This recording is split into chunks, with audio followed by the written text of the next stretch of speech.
Thank you, Thank you, snowboarding. snowboarding. Hey friends, how you doing? Happy New Year. Welcome along to Thank You Snowboarding, the podcast uncovering all aspects of UK snowboarding culture and its history. We do this with the kind support of our friends at the Snowboard Asylum, who have been looking after snowboarders since the beginning in this country. We can't do it without them, and we thank them very, very much. If you need any snowboarding equipment for the coming season, then go see them first. They'll know what you need and they'll have what you need.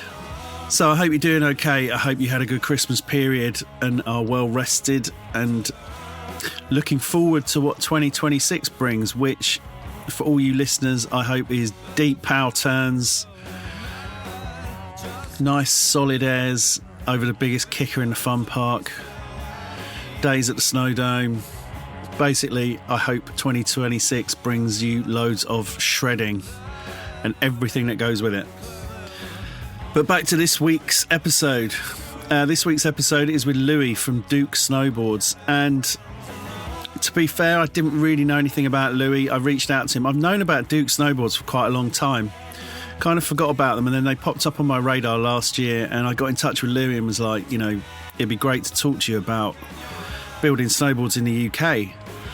And he was like, well, we could do it over Zoom, or if you want, you can come down and build a board. And man, that lit me up like a Christmas tree.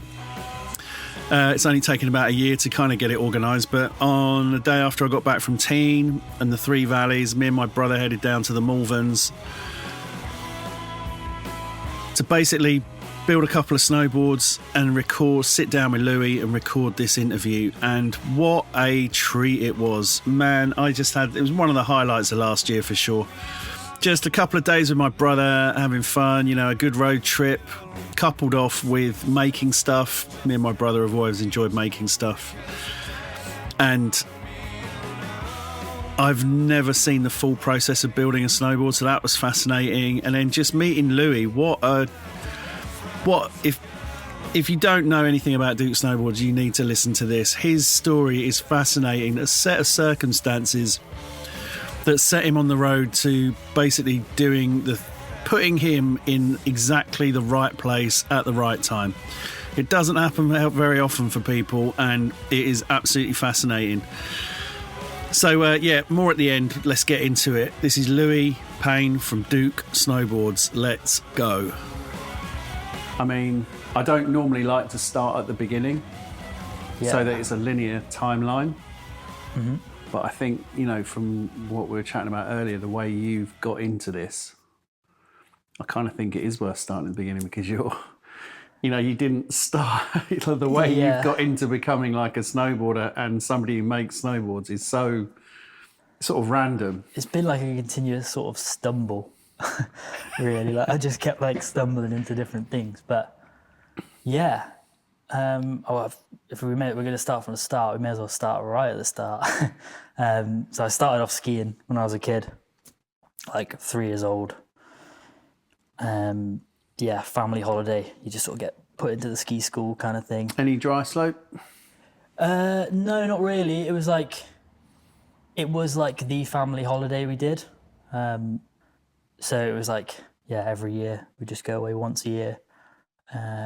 Get into ski school, and then eventually there was like a big family group, so right. you end up like just booking a massive chalet between like 20, 25 people. Do you remember where you went? Any places in particular?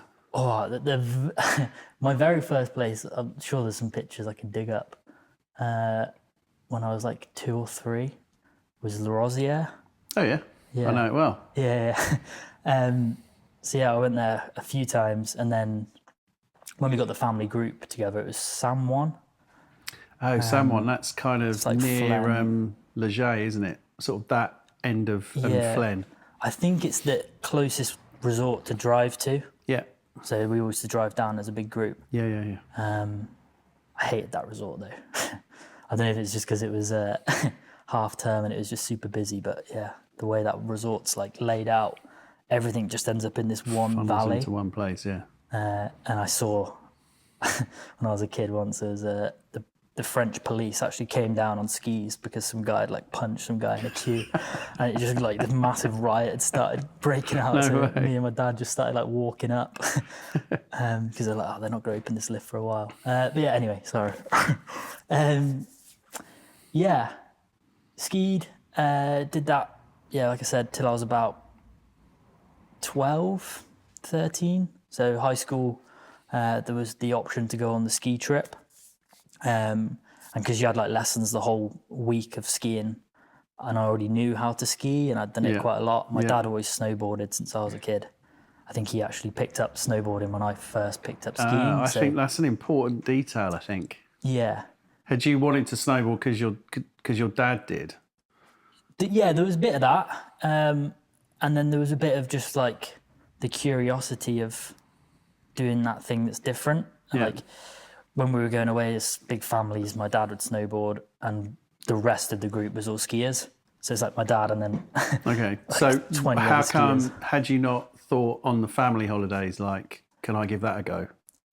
I think Or just was it a because- case of just, I can do this and I can go fast and I can keep up and I'll just keep doing that? And there was like friends my age or just a bit older or a bit younger, and there'd be a group of us that would ski and we'd all just like bomb each other down. And I didn't really want to like reset whilst I was there with everyone, because it was kind of like, I've got this chance, I just want to do it. And I think that's why most skiers end up staying skiers and not actually trying snowboarding, to be fair. But yeah, I'd always been into like sport, action sports and stuff like that. Since I was a kid, has always been mountain biking first is the thing I did with my dad. Used to do races for that. Scootering. So I'm like the two worst things, like anti-snowboard things, is skiing and scootering. And that's what I did when I was a kid. But yeah, scootering was the thing when I was a kid because it was like the new thing. And like all my mates did it, and we ended up. It was a great laugh, to be fair. We'd go around all of the UK just getting on a train, end up going up to Manchester. I was like 13, going around the skate parks. We'd all make our like video parts and stuff like that. Yeah. So yeah, anyway, that's a different rabbit hole. No, but that is an interesting thing because it is essentially the same. It's a different vehicle, but the sort of mechanics are the same. Do you know what I mean? Like from following dry slope comps in the summer around. Do you know what I mean? You just go to everything because that's where all people are hanging out. Yeah. And then, you know, for skateboarders, it's probably a similar thing. And for, you know, scooters. No, but like Stu and Spence, who run the Brits, they ran the scooter competitions. I don't know if they still do, but they certainly did for a bit. Do you know what I mean? And it's the same. It's the ethos of it. It's the same ethos, just a different, like the actual physical thing that you do it on is different. Yeah, and like the thing with that stuck with me the most was like my mom and dad always gave me the freedom to just go out and do that. It's like I was 13, getting on a train up to Manchester with like 10 of my mates. Yeah. It's just kind of like, I don't know if people do that these days, or even back when I was a kid, there wasn't many people doing that. So I think that's kind of, was kind of a big part of it. It was me and my mates against you and a crew. The whole world sort of thing. Yeah. Well, I think that's amazing. And we did get pretty big with it, to be fair, with like the videos and stuff. Like my mate Jake's proper like media influencer. He does like proper video stuff now. But we were in like the scooter magazines and did all like DVDs and sent them out to people, like the video part. But like it was YouTube and stuff like that. So yeah, it was good. Scootering, I wish it had been skateboarding in hindsight, but it's it was what everyone was doing. It's what we enjoyed. Where were we skiing? So that whole sort of action sports thing's always been kind of part of my childhood. And like a physical, you know, some kids just need a physical thing to do to kind of keep themselves sane. Do you know what I mean? Yeah, like I was never really an Xbox kid, or social media wasn't that great on that. Like I think I got Facebook when I was like 15, and like, all my mates were like, they'd already been on it for like 5 years, and I was kind of like, didn't really know what to do with it. But being outside is the thing. I just love it. It's the best escape from everything, really. It's just nice. But yeah, skiing. got to the point where I was like, I could ski, like I could get down a black run, red run, go off piste, starting to do jumps and stuff. Yeah. Wasn't technically very good. Like if you'd have watched me, it's kind of like Bambi, but like getting down. But you can do it. I was enthusiastic. Like I was getting down, just Yeah. not technically very well. And then, the school trips, when I got into high school, I don't know how old you are when you get into high school, 12, 13, I think it's. Yeah, I don't know. Our school, secondary school, was like... Year 8, I think It it was is. 11. You were 11 when you went to secondary school, but I know high schools are a bit... Yeah, I had a first school, middle school and high school. Yeah, so I didn't have that, so I can't help you at all. So about 13, 14, just getting into teenagers, I guess. The ski trips. We got the opportunity to do skiing or snowboarding. And because I'd already skied, I saw it as like a good opportunity to like reset with a load of my mates that had also never done snowboarding. And we all like went around the school, oh, you coming on the ski trip, You should try snowboarding, because we needed enough people to like make a group. Warrant the lesson. Yeah. So I think in the end there was 12 of us out of like the 60 students that went on the trip. See, that's quite mad, because I've talked to people about their kids going on the school ski holiday. And I think we even talked about it with one of my kids going. And we were like, can they snowboard? And it was like, no, it's only skiing. Yeah, I think we had a teacher that was a keen snowboarder. Right, and made it. And he was like, putting a step in for it. But I think that might be quite an unusual thing, like an unusual opportunity you got there. Yeah. Yeah, I think, looking back on it, it probably is, yeah. And it was like, we'd always just have enough to do it, because I think they needed enough to make it worth one instructor. Yeah. But the groups had to be smaller for snowboarding, I think, because I think a ski instructor could have like 12 kids, whereas a snowboard instructor could only have like 8, I think. Well, I mean, from my recollection, I went skiing with the school. And my recollection is the ski instructor would just ski down and you'd ski in a there's not much snake instruction behind him. There didn't seem to be much instruction going on. It was just like, you just come and do this. Yeah, it got to the point where, because I did all of the ski trips I could, because I did the one and I was like, I love this, it's so good, like with my mates and stuff. And it was like quite a cheap, it's not cheap, but it's like, it was quite a cheap way to go snowboarding and have the lessons and have the food and stuff. Yeah. Whereas my parents were starting to like do it less. Right. So it was kind of like, oh, you can still go away and go half term. My dad then could go away snowboarding with his like couple of snowboard mates, and my mum was kind of losing interest in the skiing and stuff like that. So, see, interestingly, I think it used to be cheap, but from what I've seen now, like I could take one of my kids away, both of us go, and it would be cheaper than him going with the school. Do you know what I mean? And I think the economies of scale have changed a bit. Do you know what I mean? And I don't know that it's necessarily the cheapest way to get your child on a mountain anymore. Yeah, I think there's less of those like big hotels, isn't there? So it's probably like, it's more economical to do like smaller room sort of things.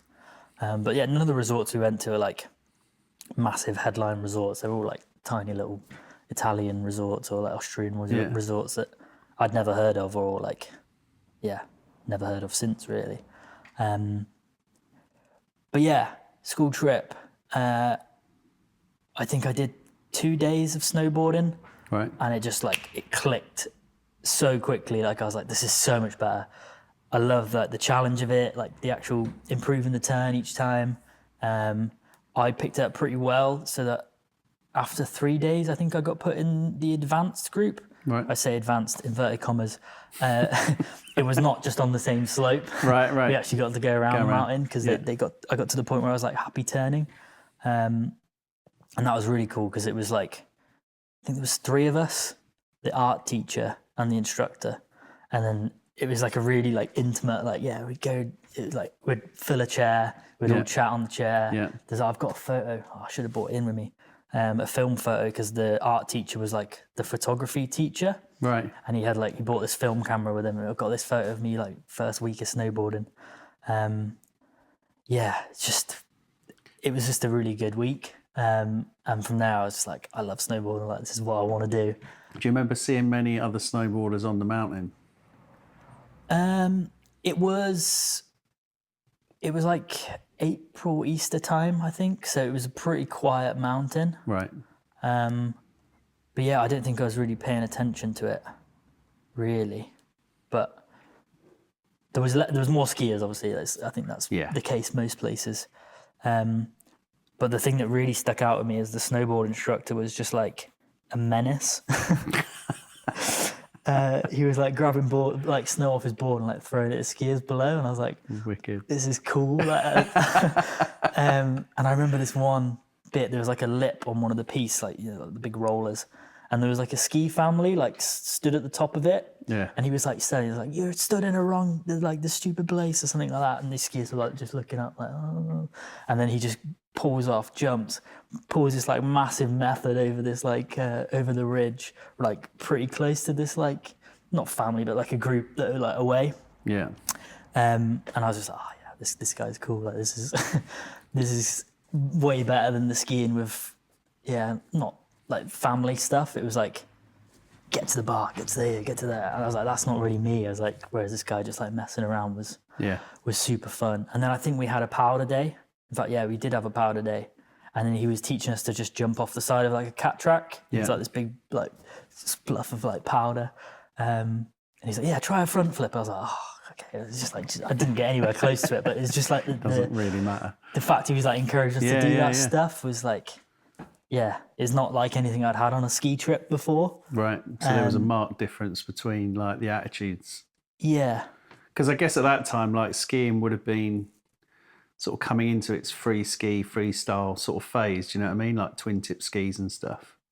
I'm trying to work out your age versus sort of timelines.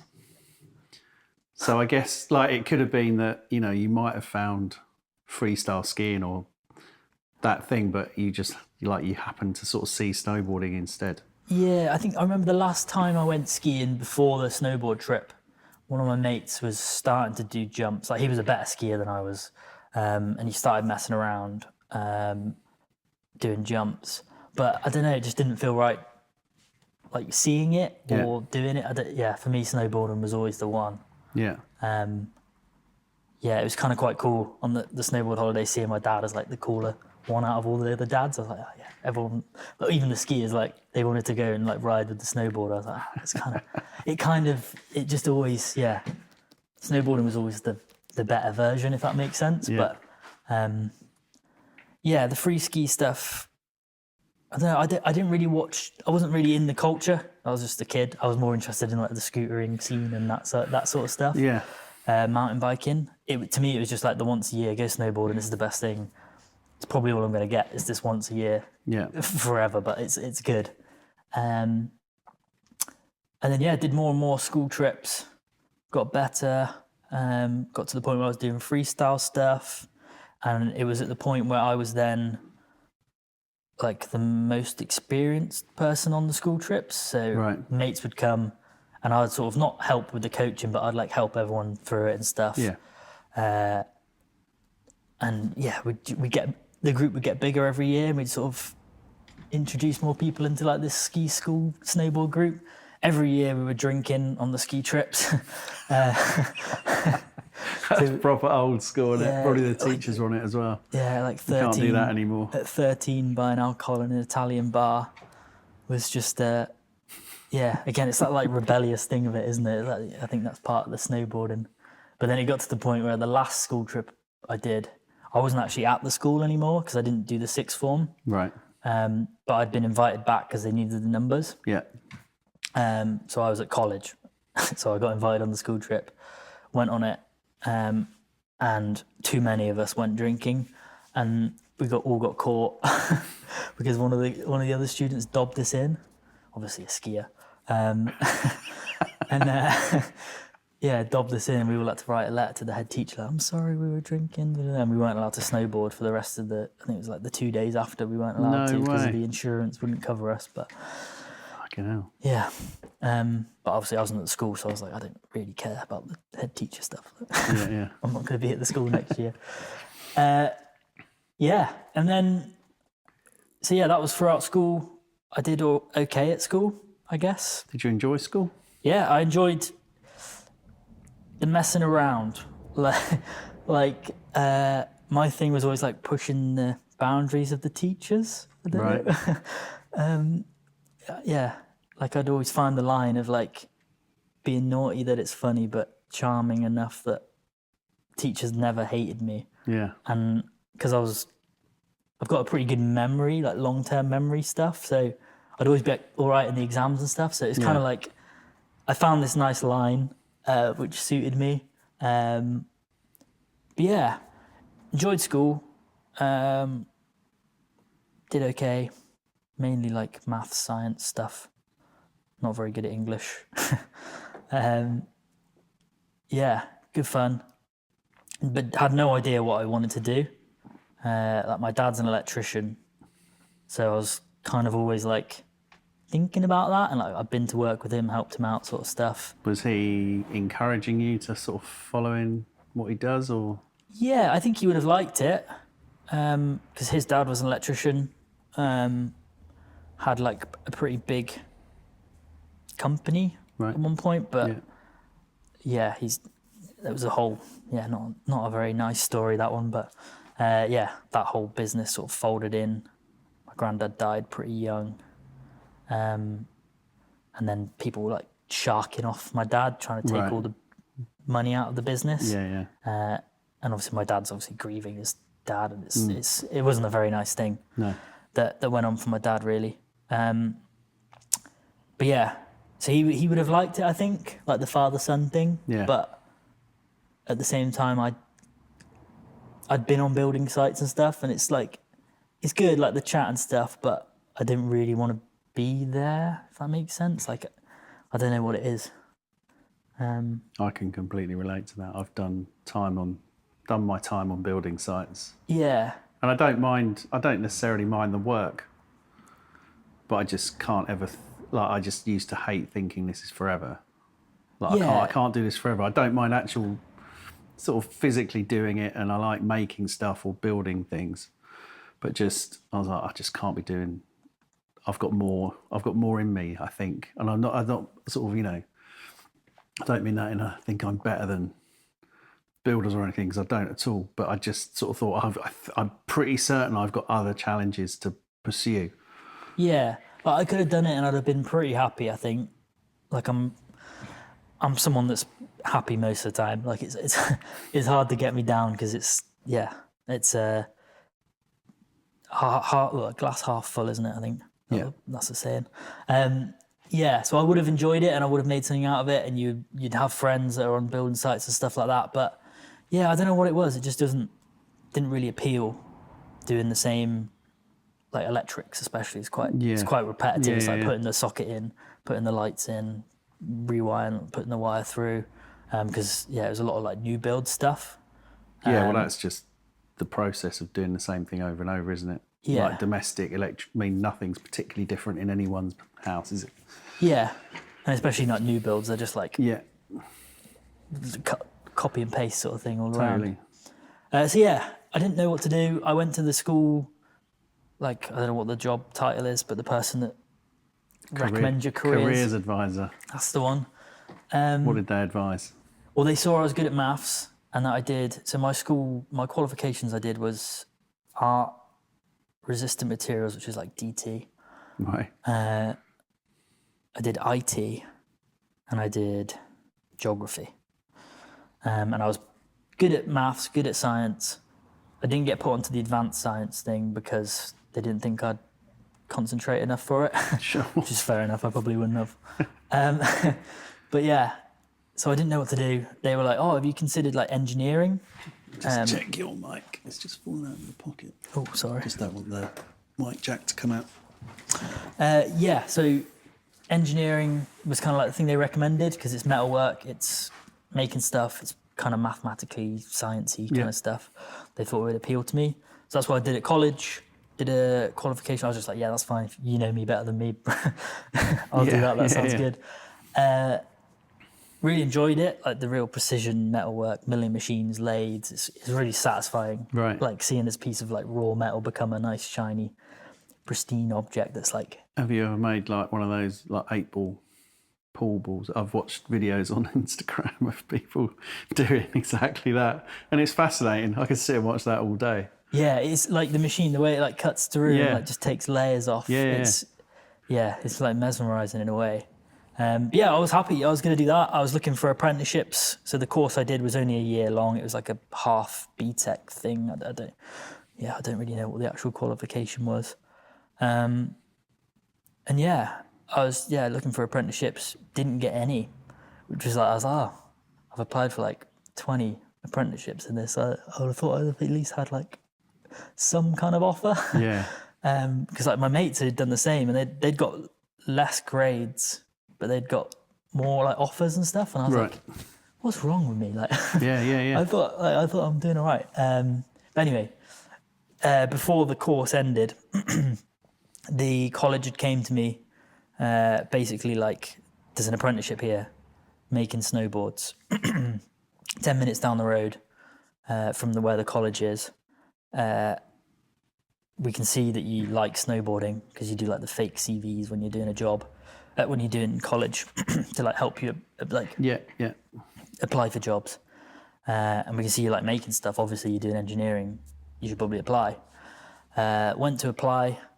Did all like the stuff online. I think it was like on Indeed it was a government website because it was the apprenticeship portal thing. It was back when apprenticeships were really being pushed, I think. Applied for it. Didn't hear anything back for a couple of weeks. My dad was working on that industrial estate where the old unit, so where Duke used to be based, and like popped his head in and was like, my son's applied for your apprenticeship. Have you like filled the role, or like what's happening with that? And he goes, yeah, we've had like 100 people apply for this apprenticeship. From like all over Europe, so it's like pre-Brexit, so people were like willing to move just to get this like snowboard job. But like it's obviously like a really niche thing, and obviously like snowboarders are very passionate about snowboarding, and to be in snowboarding as an industry is like it's rare to like get something. To get your foot in, for sure. Especially on the manufacturing side, because obviously most of that's outsourced. And my dad popped his head in and he goes, oh yeah, my son's applied. And they were like, oh yeah, what's his name? We'll have a look through. They found my file and they were like, yeah, we'll get him in. They didn't realise there was just so many people applied. Went for the interview and pretty much straight away they're like, yeah, this is exactly what we're looking for. Because I was local, I was young, I was willing to sacrifice the pay because I think it was like £1.80 an hour when I first started. Man. Which it's not a lot.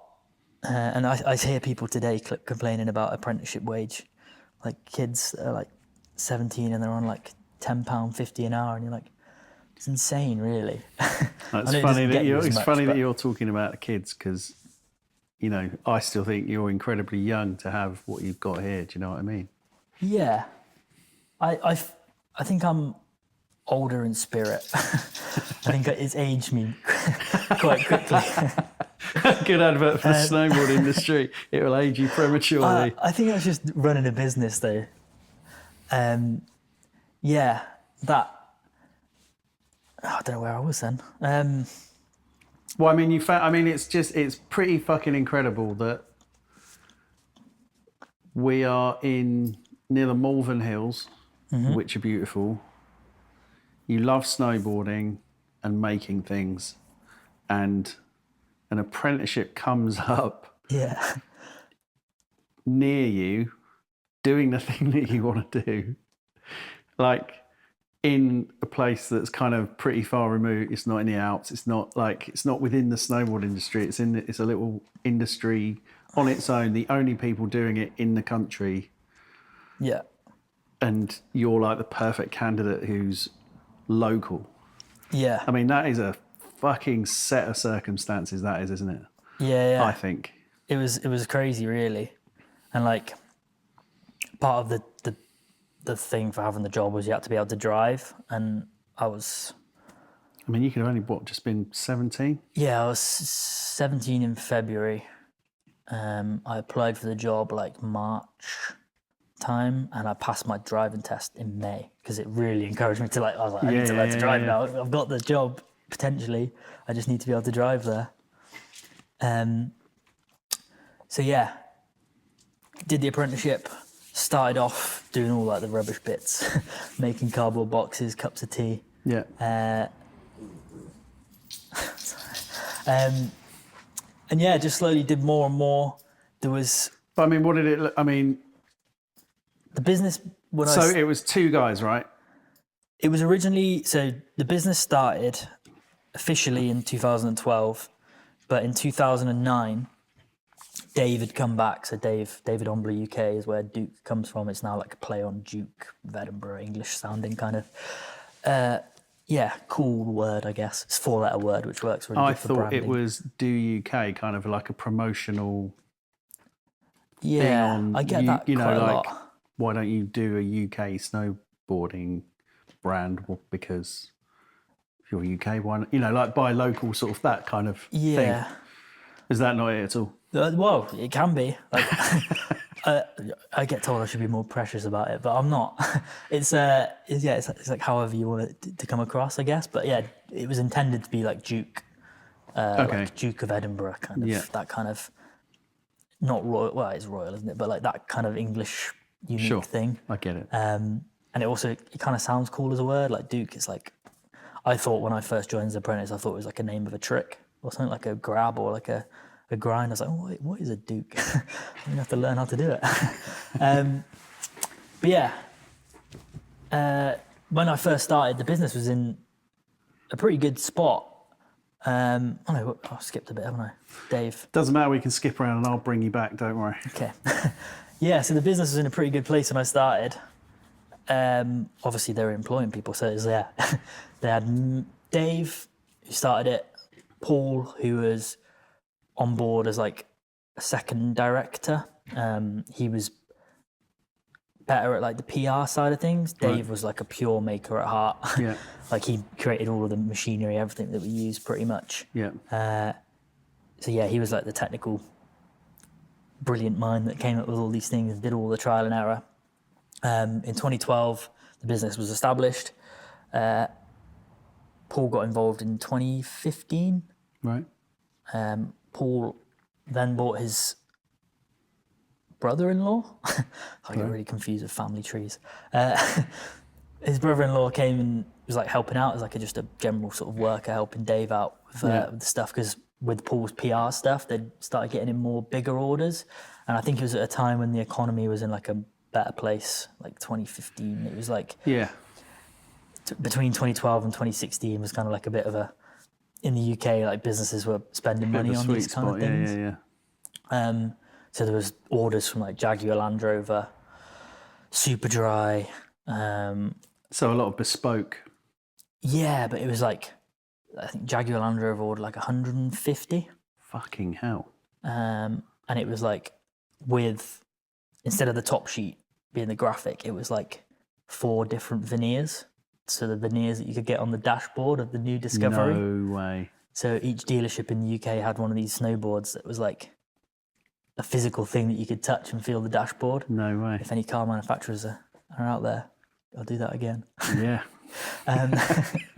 No, yeah. So that was really cool. Superdry had some stuff.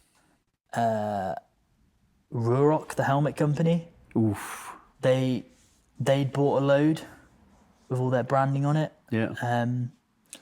So yeah, I don't know. Yeah, I'm taking away from Paul. Paul probably helped to secure a lot of these contracts and stuff. But yeah, I think the way the economy was as well was a bit different. So yeah, it was booming, and that's when I took on as the apprentice, 2016.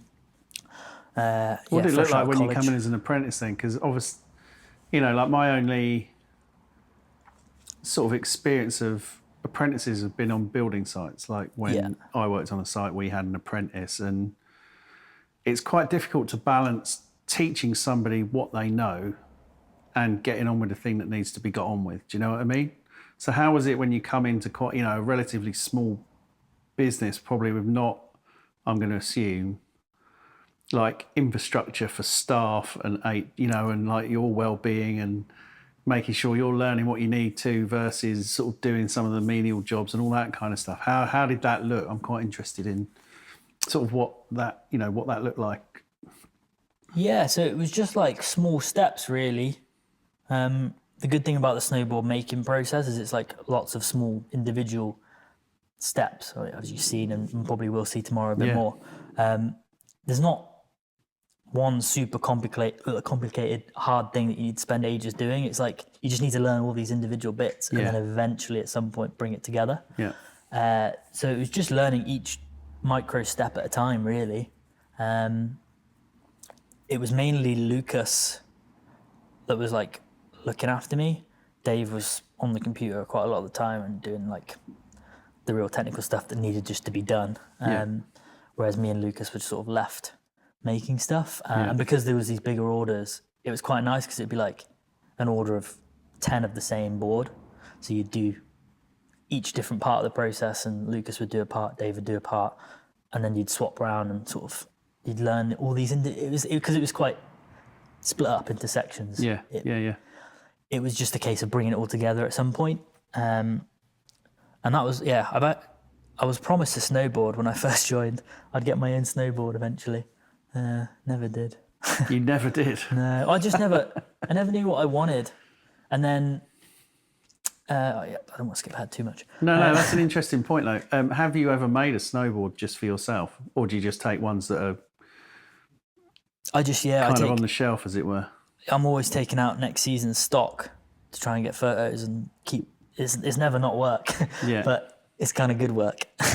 But yeah, I've never actually sat down and done my own design. You've never made yourself like a fucking crazy 185 powder gun thing for the ultimate. No. The ultimate powder day board. Yeah, it's something I'm looking to do more of. I was planning to do a load of experimenting this year with new shapes, but ended up having to move factory, so it was like sideline those plans till next year. But yeah, the first board I designed was the Snub, which is like a one size fits all. It's like a 145, and that was the first board Dave obviously helped me how to do it, but I designed the shape of it and sort of the idea of it, and that thing is so fun. But yeah, I'm gonna have to change it this year because it's getting a bit too hard to manufacture, and like anyway. But yeah, that was the first one I made, and that was fun. Getting involved with the design side of it. So obviously I'd been doing a lot of the making as an apprentice. The apprenticeship was in like manufacturing, so the actual course was kind of just like bullshit. Like it's just mainly health and safety. It's the same course they put you on if you go and do an apprenticeship at Doritos, I think it was. It was like you're just a general worker manufacturing. Is Doritos based around here then? No, I just wondered there where is a crisp factory somewhere. Doritos from. Yeah, and there's a big ice cream factory around here somewhere as well. But yeah, I think the guy, the apprenticeship guy, had mentioned Doritos. Oh right, I see. I think because he obviously went around the area doing all the different apprenticeships. He was really into swords. I remember that. He's like, I remember him coming because he'd come into the workshop. I like this guy. He'd come into the workshop every 2 weeks. I'd have 2 days of like. It was like 3-hour blocks basically of actual like sitting down on a computer having to do the course that I was on. Yeah. And every time he'd come in, he's like, I really like to make a sword in this workshop. I was like, oh, okay. A bit different to what we do, but yeah. And he's actually probably quite a big part in my story anyway, because he was always like, oh, what would you do after this? Like once you've done the apprenticeship? And I was like, I'd probably stay here and he was like, oh yeah, maybe you could like take over it one day and like sort of like run it one day. I was like, really? Maybe never. Like, yeah, it's not going to happen, is it? But yeah, it'd be cool. Or maybe set on my own or something. Did it feel like you had a place here? Like when you were doing your, like obviously further into your apprenticeship, was it talked about they might keep you on or? Yeah, I was kept on. So my apprenticeship was only a year. And I think it's one of those things, it's like, would you go through the whole process of training people up again? Yeah. So yeah, I did it was a 2-year apprenticeship. Did that, stayed on halfway through my apprenticeship as well. So this is the cool part. Paul lived in Slovakia. So he's the one who's got loads of chalets in Slovakia. Right. We always did the snow camps there with them. Yeah. And the one year was like, oh, do you want to come do a season? I was like, yeah. You're fucking because sign me up. And because it was Paul, it was like, I was like, oh yeah, but what about making the snowboards? Oh, you can do that when you come back. I Right. was like, oh, so I've got a season. I can go snowboarding all winter. I can come back guaranteed to still be in the same job. Yeah. And I've got all the snowboards and stuff. I was like, yes, this is so good. What year was that? 20, I think it was 2017 into 18. So Okay. a year and a half after I joined. Yeah. And that was the first time I was like riding the boards I'd made. What were you over there to do? What, you know, like you want to do a season. Most people do a season. Well, nowadays they do a season and they're working. It's not like sort of when we did it, we'd save up all summer and then just go and live cheaply and go snowboarding every day for 6 months. Yeah, it was working loosely, loosely working. I was kind of like, I don't know how you describe. The best way to describe it is just like a host kind of thing. Like Right. The chalets that Paul has, it's just breakfast, and because they're like slightly down from the actual resort, it's like driving people up to the mountain every day. Sure. And then I'd ride with everyone every day. Yeah. Like showing them around the resort kind of thing, like unofficial, not guiding, but like, this is the restaurant, when we meet here at the end of the day, this is where we drive you back to the hotel, the chalet, and then every evening we'd go out for food. Right. Because Slovakia was so cheap, most people were coming on holiday and they just eat out every night because it was like £9 for a meal and beers and dessert. Where were your, I was about to say punters, where were your guests or clients? Where were they sort of coming from? They were all UK based. Right. Kind of all over the shop, really.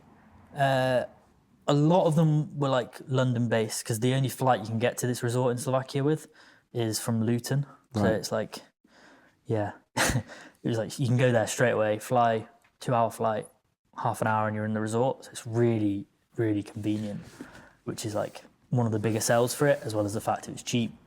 Eating out's cheap. Yeah, I've just not really heard of, I mean, you obviously like people have talked about Bulgaria and places like that, but I've never heard anybody really mention Slovakia before. It's really cool. It's got its own little spot. It's getting a bit more commercialized now. Like everywhere. Yeah, I think it got a bit more funding. Obviously, Slovakia is part of the EU, and they're obviously just investing in all these things. Yeah. So it's not as cheap as it used to be. I think when I did my season, it was £175 for the lift pass season. Nice. And normally it was like £70 a week for a pass. So like it was cheap, and that's why people went there. But it meant all the people that were coming on holiday were actually really cool people, because it wasn't like proper like toffee, like like super posh resort. It was like nice people that wanted to snowboard, and I'd take them around snowboarding, and then we'd go for meals every night.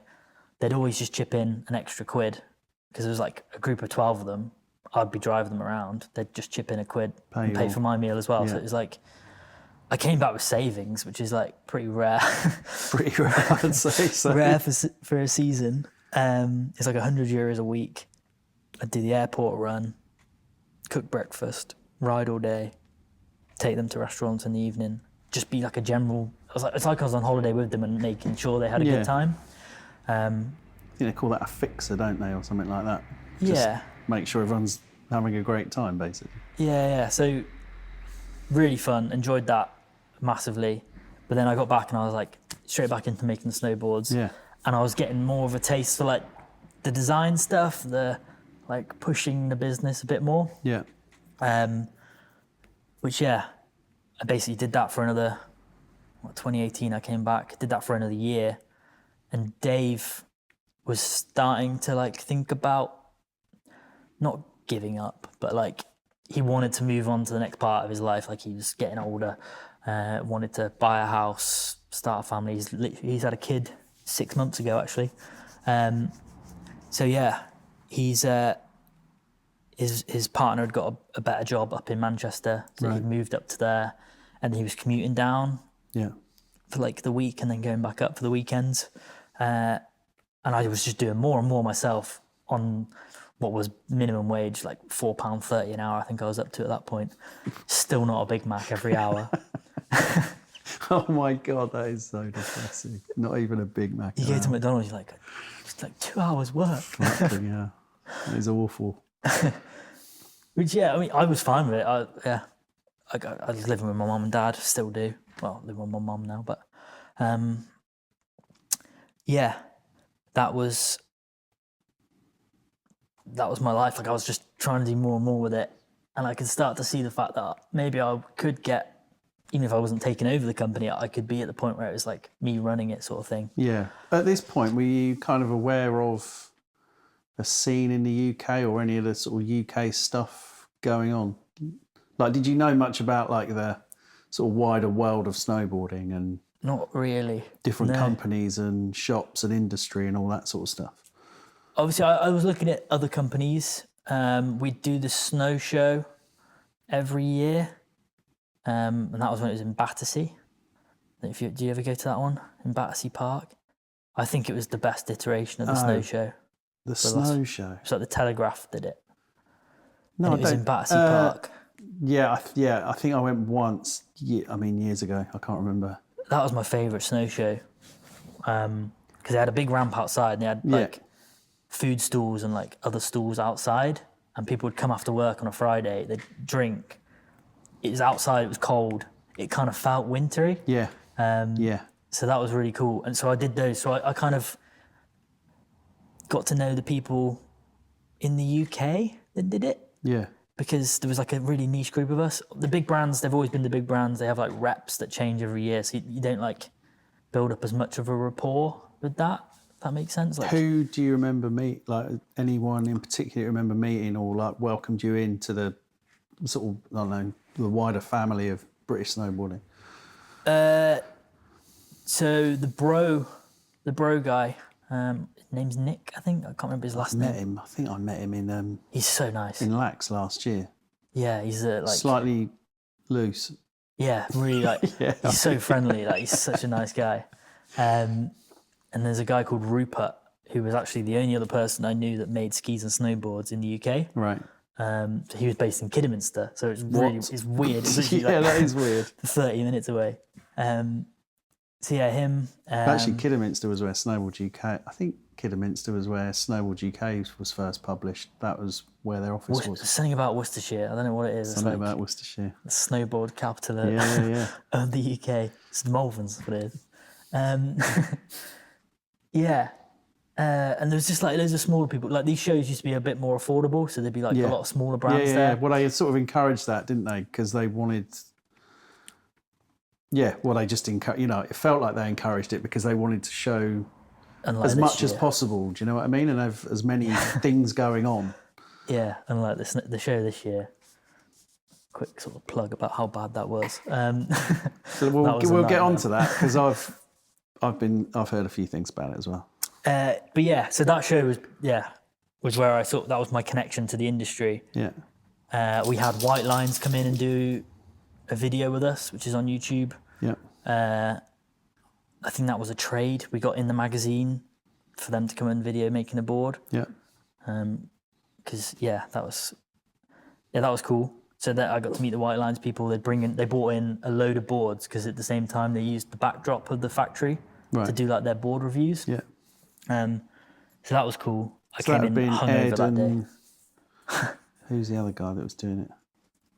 I can't remember. Anyway, it doesn't matter. Who was doing it? Yeah, I can't. It was mainly photographers and then a couple of guys that came and like talked through the board sort of thing. So that was really cool.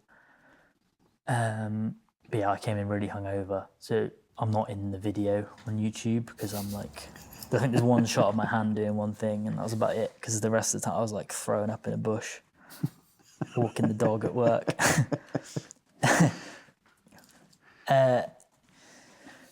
Yeah, so that was my big first introduction to the scene sort of thing. Did you find it welcoming? Like, were people, because it's quite a unique proposition, isn't it? It's like, we're building boards in the UK. And I can kind of see how people be like, what's up with that? Like, why are you doing that? But were people like genuinely interested and sort of intrigued as to what you were doing? Because it was it felt slightly before recently there's been a trend for, sort of more boutique small brand like Island Snowboards or whatever, these sort of smaller brands that are hand building things, and they sort of come with that story, whereas you sort of preceded that by quite a long way, or the company did. Yeah, so I think that's social media really, because like social media enables these brands to actually show the personality a bit more, whereas pre-social media is like magazines, which obviously is handpicked who gets to be put in these magazines, and it's down to the editors to choose like what they put in, I guess. So yeah, I think social media really expanded like the smaller stuff. Sorry, I'll put it. Come on, should we move over there? She gets a bit funny after a while. Fair enough. Okay, move. Do you need the toilet? No. Sorry. She wants to go home. It is dinner time. Well, nearly dinner time. Nearly dinner time. She's not a vicious dog, for anyone listening. No. She's been very pleasant all day. To be honest, I get tired of my own company sometimes. Oh, we still... Yeah, there you go. Where were we? Industry. So at that point, I was still just the apprentice. So I was kind of like enthusiastic with it, but not like... I was like going up to these people like, yeah, we make snowboards in the UK. And you didn't really get their reaction properly. Yeah. Because they were kind of just like, yeah, that's cool. Like, where's the guy that runs the company sort of thing? Like, right, okay. I was like, what was I, like 18, 19. So yeah, I can understand like people like sort of brushing it away like, oh yeah, this guy's just chatting rubbish or whatever. So yeah, it was kind of like an isolated bubble of snowboarding that I got into really. Yeah, it sounds like it. It's not, I guess it is intimidating, like with all these big brands, like you see Burton, like global company, going up to the rep. It's kind of, I don't know. I always felt a bit weird, like intimidated with it. And it always felt a little bit cliquey. Like obviously all these people that go to the shows, they go around together as a big group. So like the Burton rep knows the Capita rep knows the Niagara rep. Well, I mean... It's kind of like a little group. I'm only now getting a bit more confidence and like... sort of like backing myself to be like, actually, well, why not? Why can't I be part of this totally. sort of thing? Well, I think when I was in the industry, right, so I had a really short time sort of in charge of airwalk snowboarding, and it was a fucking disaster. Well, not a disaster, but it just didn't go very well. But you could listen to that on another podcast, don't need to go back into that. But it was quite big at the time. There were quite a lot of people involved. There was lots of little brands. It was before sort of everything got a bit, before everything shrunk. And then I remember going to a trade show in in Telford. Oh, so it wasn't even at the G-Mix. Yeah, Slide. And it went to Telford. And I remember going to that because I was DJing. And I remember thinking, where is everyone? Like, it's got really small. Yeah. And it is quite it's quite funny, really, but, like it could appear cliquey, but I think it is really small now. Do you know what I mean? It is. Yeah. There's not actually many brands, and there's not that many. There's only like one person or two people at the most doing a brand or doing a couple of brands. So there's not actually that many people in the industry now, and they obviously all know each other because they've all known each other for quite a long time. And I could see how that might seem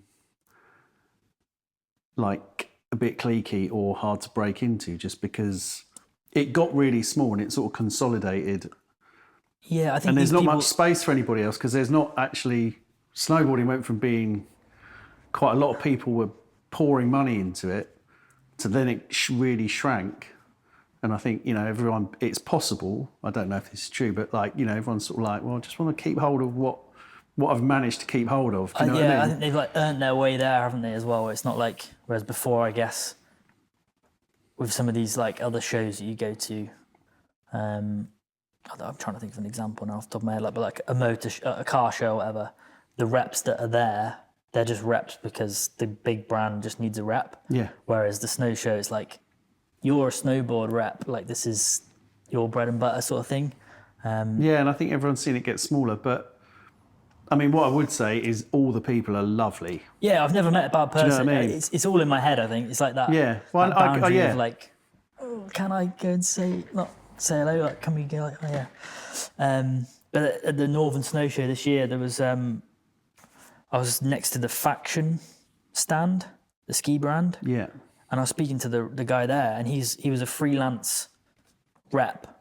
So he reps for like multiple companies, but like, so he has to like go to the brands and be like, can I represent you sort of thing, which is like, I don't know, it seems kind of weird that someone's having to like, not beg, but like, can I rep for you sort of thing, where it's like, it should be, no, I'm repping for you because this is the brand I sort of stand for sort of thing. Do you know? Well, I think, I've seen it from sort of a few different sides. It seems that, you know, some people, they work for maybe 4 different brands. Yeah. So they have a portfolio of things that they then travel around with, and they might do something else in the summer. Then it picks up when snowboarding's a bit quiet, you know, like when there's not much snowboarding stuff going on, and and that might change because, you know, like companies change ownership. So then completely someone who's been working with them for 10 years and been doing great business with them, all of a sudden gets laughed out of a job because the company that have taken over that brand have got somebody that they've already worked with, and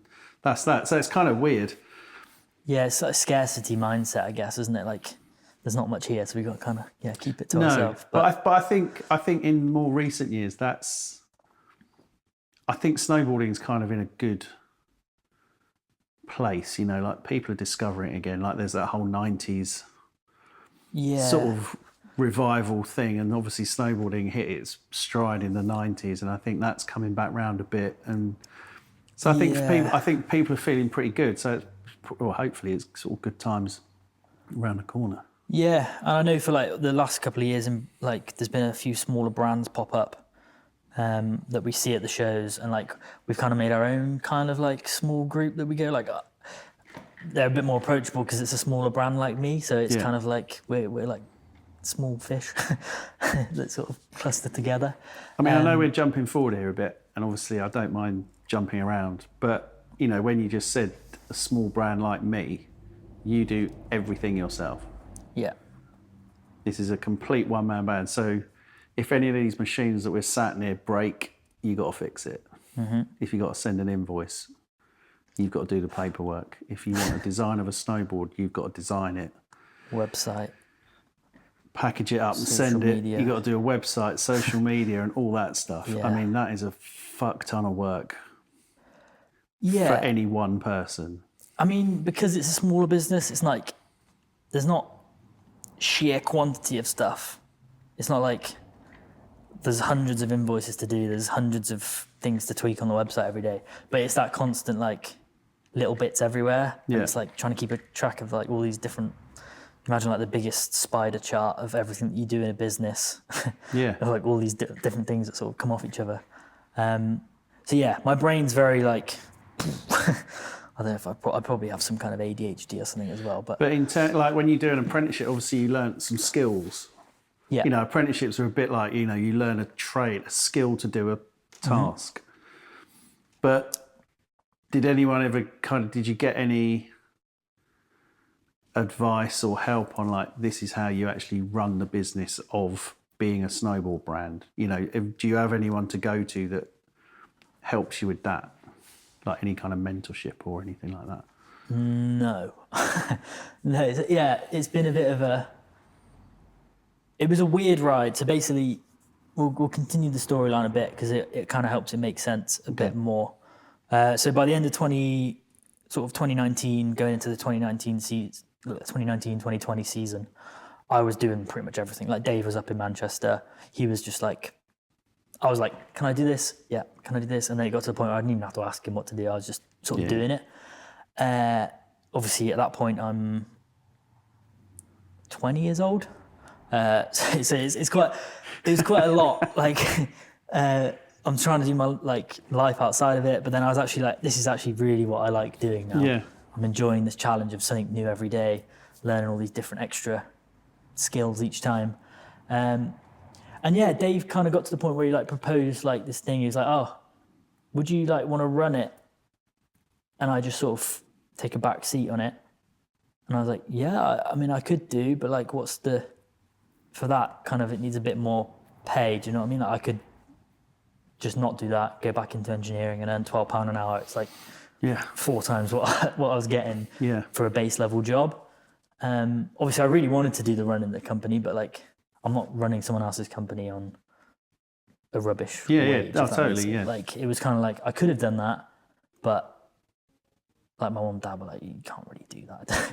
It's not there's doing things you want to do, but then there's like, actually, if you feel like you're being taken advantage of or whatever. Yeah, and there's not loads of money in the business, so I knew I couldn't really ask for loads more money. So I was like, I don't know, maybe depends on what like, the circumstances were. He then eventually got to the point where he's like, I think I might sell the business, just sell the tools and just like pack it in sort of thing. I was like, nah, you can't do that. So I was speaking to my dad about it. My dad sort of found out about it and he's like, oh, why don't we just buy all the stuff? So we kind of did that. When my granddad died, I got left some money. My nan and granddad both died. got some money given towards it. And my dad was like, you've got this pot of stuff, why don't we put it towards like your future sort of thing? And basically me and my dad bought the business for the cost of what he was going to just sell all the tools for. Right. Because Dave was like, actually, if you do that, it continues the brand, it continues this whole thing. Why pack it in, like really, when you've got this person that's trained up and done it and is willing to to do it. I did that, and that was February 2020. Took over just before lockdown. COVID was even, there was like whispers of like China going like a bit crazy with COVID, and I was like, naive, just like, I've got my own business, what am I going to do, get into the season? I'd gone on the snow camps, people were starting to like, this is Lewey, this is his business now. Came back from the March snow camp in Slovakia, and then lockdown, poof. And I didn't have anything to compare it to. No. Because I'd only just taken over the business, so I didn't really know. And just sort of, that kind of goes hand in hand with where I'm at now. It's just like that winging it kind of thing. Like it was just like COVID, I don't know what to do. Got the COVID grants and stuff like that, which kept me going through it. So it wasn't actually that bad. Did you find, because obviously I wasn't one of them because we didn't have any money because we didn't get any help or anything. I was self-employed. But like people have money to spend. Like there's the trend that like online shopping went through the fucking roof because people were at home, they weren't going on holidays, so they had like extra money and then were just sort of buying stuff. Yeah, so like you couldn't buy a paddleboard, couldn't buy a bike because nobody had any because they were all sold. Yeah, 2020 was like a really good year for like sales and stuff. I don't really look at the numbers that often, but it felt like a good year. I don't know if it's just because I was so bored at home. But it felt like we had quite a lot of custom boards. I did quite a bit of social media, like a design competition where we got like loads of people to like, they were at home, they had no time, loads of time designing up graphics. We did like a whole competition where people voted and stuff like that. It was all pretty cool. That got pretty big. Like business wise, it was okay. Like people were buying stuff, people were investing the money that they would have used on their holiday because they couldn't go away on just a new snowboard. Actually, I will get a new snowboard next season when we get to go. Yeah. Which never actually happened. We'll use it then. 2021, 22, and then dragging into 23 was rubbish. Right. It was like people had forgotten about snowboarding. All of the shutdowns and stuff were over winter, which is when you wanted to go away. Yeah. All of the countries in like France were awkward with going away, and Austria is like all these different extra steps you had to do. And I think people just like, we'll just have one holiday. We'll go in the summer. We'll escape the UK, get that summer holiday in, and then we'll go snowboarding when everything's better. Yeah. And then to me, it kind of felt like it continued a bit into 2022. Like we even saw it on the snow camp bookings that they're normally pretty full up on those trips, and like those years were like just slow. Like no one was pulling the trigger on like actually doing it, sort of thing. Yeah. So yeah, those were the tough years for me. Like everyone, like 2020 was fine. 2021, 22 were slow. Yeah. And it's been slowly creeping up, back up to sort of where it is. Like last year was a good year, and then this year, if it keeps going how it's going, is going to be, one of the better years. Certainly since I've taken over the company, it's like getting back to almost profitable. Which people don't always see. They just they think, oh, you're running a business, you must be rich or like well off, but it's not. There's not much money in snowboarding, and most of it is made in the winter. So that heavy seasonal balance is quite hard to keep something going all year round. But yeah, totally. It's getting to that point where it's almost sustainable now. Yeah. And I've got a friend who's into like the finance. He works for like a big company as like a head of finance kind of thing, and he's sort of helping me with that side of things now. It's starting to get better. Okay, that's interesting that you've actually, like, you know, you can take outside help from people. Friends can help you in a way just to sort of say, have you thought about this and have you thought about that? Oh, yeah. You know, because you can be in your own bubble of just doing the thing every day and just plodding on, do you know what I mean? Whereas, you know, to sort of grow a business into like a sustainable lifestyle, you know, you do need some skills that you're not necessarily taught or shown, do you know what I mean? When you choose to do the thing that you like doing. Yeah, this whole business wouldn't exist without my friends and family. Like it's the amount of support. Customers as well have helped massively with things. So like my mates have helped out when I'm super busy and there's like 70 boards to make in 3 weeks. My friends are more than happy to come and help, like do a few hours in the evenings and just help me plow through stuff, which is, I can't ask for much more. I'm probably not the most appreciative person in person, but I really do appreciate it. It's just that I'm not very good at showing that. Like my dad, I live with my mom, so that saves me like renting and stuff like that. I'm not at that point yet. My dad obviously helped me at the start with the business. He continues to help me with electrics. He's always happy to come and help out. My ex built the website. Right. So, have you built your dad a board, given that he's, you know, kind of an influence on you from early on, being a snowboarder? The first board I made... You showed me the AC/DC one. Yeah. But obviously it's here, and if it's in here, then it's not under his feet being used as a... Yeah. Do you know what I mean? Yeah, no, so that is his board. I've just sort of kept it here. You've got it here. Yeah, because my mum and dad went through a divorce, so they're like, he's not in a proper house yet, so he doesn't have the same storage and stuff. So I've got bits of everything in this workshop at the moment, from everyone's place. It's kind of like he must be pretty stoked to be given a board that his son's made for him. Yeah, he loved it. I need to get him a new one, actually.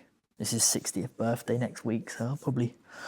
let him come and design. Come and design it and build it and get properly involved. And we still go snowboarding. Like we're going out in January. It was a bit weird, like the divorce thing. I feel bad because it's kind of like he's kind of like stuck in the middle of the divorce stuff. Yeah. So it kind of felt weird going away with him over the last few years. But now everything's kind of settled, so it's a bit better. Friends and family support, and it's a massive part of this. And like I said, customers have helped. They offer like help with graphics. You get quite a lot of graphic designers that just want to help, and like they don't want the money for the sorting it. It's like trade you a t-shirt for the graphic and stuff like that. So loads of support. And we're kind of making like quite a nice little community now of like people who've not just that have bought boards, but they get a bit more involved with it. People that come on the snow camps, they then tell all their friends about it, and it sort of helps spread it organically, which is the way I wanted to do it. Yeah. It's like the whole Dope Snow thing. Like they're a massive brand, they make loads of money, but I don't know if I'd want that. And the only reason they got there is just because they took a load of money, put it into marketing, and they've made this massive brand. Yeah. It wouldn't be easy to do that, but it's something that you could do. I could go out, look for an investor. Can you give me £10,000, put into marketing? I'll give it you back once we've made that money. And you could probably do that. Again, I've never really looked into it. I don't know how feasible that is, but that whole pumping money into it to make it a big brand just has never felt right to me. I don't feel as if that is your path at all. No. With this setup. I mean, this setup's insane. Yeah. And the fact that this is happening in Worcester, it's beautiful around here as well. But I feel that your story's not that story at all. No, I don't think you from what we've seen today and we've talked about and stuff, I just don't feel that that's your path. I think your path is like a bespoke, original, cool brand that people will buy into because of you and the things that you create, and they can come here and help you create them and all that sort of thing. Do you know what I mean? Yeah. I feel like I want to sort of Obi-Wan Kenobi it a little bit as well. Like, explain what you mean by that. Eventually have another apprentice. Yeah, a young Padawan. learner. And then sort of go through that way. If he chooses the dark side, that's his choice. Sort of, if he wants to take the money, take the brand and make it massive. But yeah, it's not really a money thing. Like, I don't, which is really bad for a business person to say, but like, it's the community of it. And like, whenever I go snowboarding, whenever we do the snow camps and there's like 20 people all trying out my boards that I've spent time and sort of effort into making, designing and like coming up with the ideas for, seeing everyone like come on these trips, no one knows each other. By the end of the week, they're all friends. They've all bonded over something that I've made and like a sport that I love and like a place in Slovakia. Like, I like that place. It's got like a place in my sort of heart, really. I've only been there for a season. It's not like it means anything. No, but it's a formative time in your life. Yeah, and because it's like a place no one's heard of, it's like it feels like a little secret place that is like part of me that I'm sharing with someone. Yeah. So yeah, with the trips, that's kind of what I love it for. The videos of people, like I've had videos of people that have got their kid aboard and their kid opens the snowboard and they're like, and it's those little moments are just like crazy. There was one I did. Their mate had let them stay at a chalet, so he bought them a snowboard, custom graphic. He hated Liam Neeson, this guy that owned the chalet. So he got him a snowboard with Liam Neeson printed, like shirt off. I think it's from like Face Off. Right. So it's one of the films, and on the base he put Face Plant instead of Face Off in the same font and everything. He sent me a video of him opening it. He's like, "Oh my God, it's Liam Neeson!" And stuff like. You could tell he hated it, but he couldn't hate it because it's such a nice thing. Like, a cool thing. Yeah, that's what I do it for. Really, is like seeing people actually enjoy this product and people. So the board behind you, the one I've been building, that's like massively wide. It's a guy that's got size 16, 17 boots. Like, he wouldn't be able to snowboard properly if he didn't have this like bespoke product. Yeah. And he's so grateful that he's got it and he can actually snowboard and get on his edges properly without his boot overhanging and dragging into the snow. I love it. And I've been doing some stuff recently with Snow Camp charity as well. Yeah, well, they're based around the corner from me. Yeah. Yeah, I had them on the podcast last season. Yeah, they're so good. They're like, that charity just, I don't know. It just, every time I've done something, I can't help, but I don't help with money. Like, I don't have loads of money to like just give out and donate, but I've been down a couple of times to like chat and talk through them and like show them that there's actually other paths in snowboarding. It doesn't have to just be the instructor course and all that sort of stuff. You can, obviously not everyone can just start a company and make snowboards, but the servicing side of it, the product development in jackets, gloves, these whole different elements of the industry, and you don't have to be like born into it. Do you know? Like, I just stumbled across an apprenticeship and went for it. It's like, just take that sort of gamble, even if it's not in snowboarding. I think, that apprenticeship route's quite often overlooked for people.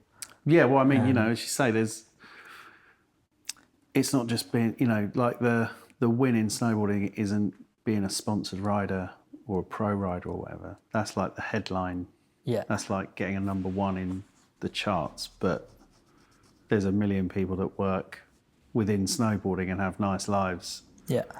Doing all the jobs that need doing. Do you know what I Yeah. mean? And still getting to go snowboarding and being part of it every day. Yeah, And yeah. they need to be championed as well as, the people who get the shots in the magazines or whatever. Yeah. Yeah, it's an ecosystem. It's like, it's a whole ecosystem. But I do think increasingly, like the sort of media around snowboarding is increasingly finding those stories as well and highlighting those stories. And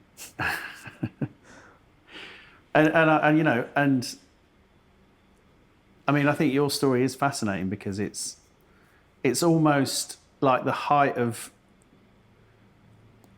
I mean, I've said so my wife's cousin's husband, if that's not too tenuous a link, I saw him in the summer and he was like, oh, what are you up to? And I said, still working in music, but I'm also doing this podcast about UK snowboarding.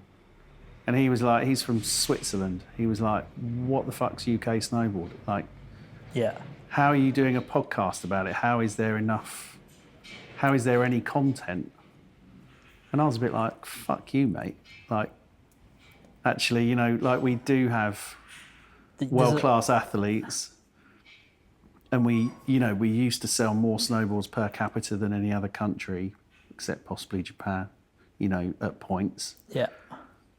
And we do have people who are as passionate, they might not be in the mountains, but they are as passionate about this thing that we all love. Yeah. And you're exactly that, like a guy in a workshop, hand making every board that comes out of it. Like you haven't got many automated processes. So every board comes, has your hands all over it. Yeah. And that's no different to, Owen in Niseko building boards, no different to Rulli Nijvelt building boards in Austria. Do you know what I mean? Yeah, yeah. And it's like this story is as important as anybody else's, I think. Yeah, I think the snowboard scene in the UK is like, it makes it almost more passionate, the fact that it's harder. Like it filters out like the casual people. Yeah. Like when you snowboard in the UK, you've got to go for it. Like you don't just like wake up on the weekend and go up the Malverns on a ski lift and just come down a piste and be like, yeah, that was it. That was a good weekend. You have to go to Gloucester, Dry Slope, not the nicest place to like actually snowboard. On a wet day, it's miserable. Or you go to the Snow Dome, it's an hour there and back. Well, you can live next to the Snow Dome, a little bit luckier, but even still, it's like you've got to commit to it, which kind of filters out the casual people. So I think the ski industry and the snow industry in the UK is very dedicated, and it's very niche. Not niche, but like passionate and like clustered into like the people that do it. Yeah. That there is a bit of an ignorance if you're outside of it. Like I get a lot of people that like you speak to people in a bar or whatever, and they're, oh yeah, what do you do? And it's like, oh, yeah, I make snowboards. You make snowboards in the UK. Like, we don't have any snow. I'm like, Yeah. You don't need snow in the UK to have people in the UK that snowboard. And even so, you can still I sell boards to around the world now. So it's like, I don't know, it just seems like a weird ignorance of like... But I mean, like, if you were doing this like 60 years ago, I think the word that springs to mind is eccentric. Yeah. Be like, oh yeah, Lewey, he's that kind of eccentric guy. He builds these things in his factory and ships them all around the world. Do you know what I mean? I think the UK sense has a certain eccentricity to it, which what I think makes the scene and makes the community around it like so special. Because as you say, like you have to be dedicated. it's not the normal run of things. Like, as you say, like if you say to someone, oh yeah, I build snowboards for a living, they'll be like, what? Yeah. And I mean, you are essentially the only person in this country who does what you do. I mean, that's, we talked a bit about it in the car. Like that is a fucking claim. Do you know what I mean? There is nobody else doing this in the UK that we know of. There's a few people that do it like hobby into sort of kind of small business kind of thing. But yeah, I'd say I'm definitely the only person that's like full time, I guess. Yeah. And what I love is the fact that you welcome people in and run courses, the experience of building your own snowboard. Like I've been riding for over 30 years, about 35 years. And there are still parts of the production process that just I've never really sort of known how that works, and actually creating something in here and like seeing it come from a piece of wood glued together and like starting to take shape and like, putting the edges on the base, like it's fucking satisfying and it's so fun. Yeah. Like the fact that you share that with other people, part of your business is to share that and have people come in and experience what it is. Mm-hmm. I mean, you don't have to do that, but I think that is a really cool thing. Yeah. There's like having friends pop by and they know what you do, and if they're snowboarders, they'll be interested. But actually, like welcoming people in so that you can show them what you do. You're not gatekeeping it. You're putting it out there. I think that's really cool. Yeah, I've always tried to be very open with it as well. Like, if there was ever a point where the business is like really struggling, we've got the community of like people on social media and stuff. I'd let people know I'm not going to be like, if I ever start making millions as well, like I'm not going to take it all to myself. It's going to go back into the whole community and the snowboarding, putting on more camps. Yeah, I just think the more people that can try snowboarding, it's better for the world. It's not just better for my business. It's better for like everyone to experience it. So yeah, that sort of open side of it. I guess that comes as well from being the apprentice. Like, I wasn't born with all the skills to do this. I wouldn't have ever really thought about making snowboards like Dave did originally. So yeah, I kind of feel that privilege of being let in to this kind of weird world. So I feel like I need to now share it with the rest of the world. And even from my own point of view, I love seeing how stuff's made. Like when I was a kid, I used to like watching how it's made, and like when they're showing like a Dorito factory. We've gone to Doritos quite a lot. But the Dorito factory, they're horrible when you see them made. But like, yeah, that whole process of something going from start to finish. Yeah. I get a lot of satisfaction of that. Like when I peel off the protective film of the board at the end of every single one, it's like, I've made this. It's like, yeah. And now someone's going to go and get enjoyment from it. And then I'm going to do another one. And then I'm going to get to the end of that one. I'm going to be like, yeah, the same. You'll feel the same. The same satisfaction. So it's my dream job really. Like, I'm kind of like super lucky that I get to do what I want to do. It has its ups and downs, obviously. I think everything does, no matter what you do. Yeah. But yeah, I don't think I'd change much of it. And like, I don't think 5 years ago, if I'd have taken over it again, I don't think I would like pump loads of money into it and like try and make more money. I think the way I've done it through learning through like the mistakes I've done with stuff, loads of different projects that I've taken on that probably shouldn't have, wasn't ready for, didn't make money out of it, lost money. There's things you learn, isn't there? But yeah, I don't know if I'd change it. Like it's all part of, now I know. Like it is like, I wouldn't have known before. Yeah. So yeah. I mean, there is probably some things I'd change actually, now I think about it, but yeah. Well, let's not get into that. I mean, I think we've covered we've covered lots of things. I mean, is there anything that we haven't covered that you...